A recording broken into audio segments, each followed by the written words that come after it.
So maadtong gabi naghinigda na ko unya kay murag daghan kay sige nyungyo sa ako dunggan. Samo kay mga lamok sig pamukaw sa ako. Nga ako kuno silang dagkutan ug katol. Sa darang katol. Dagkot ta oy kay samo kayong lamok.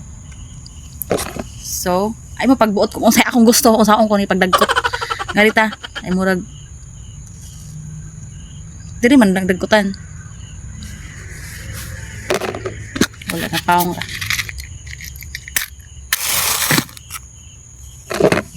Ato dagkutan ang katul kay aron ang lamok dili mo duol. Ingani on nagdagkot sa katul. Ingani on nagdagkot ay mo pag binugo. Ingani on pagdagkot, ingani on pag kuan. Binugo man mo. Na diha ninyo siya dagkutan.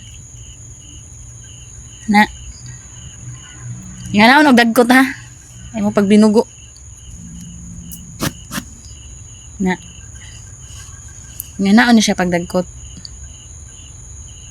Yela. Ha? Saan ni pagbuto?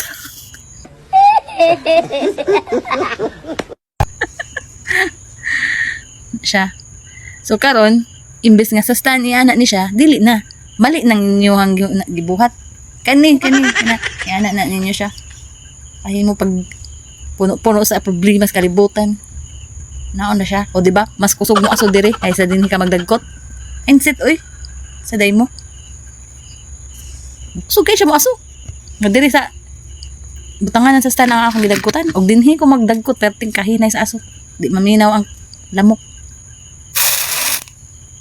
So peaceful na atong katog kay nakadagkot na tagkatol. Di ba? Mindset uy.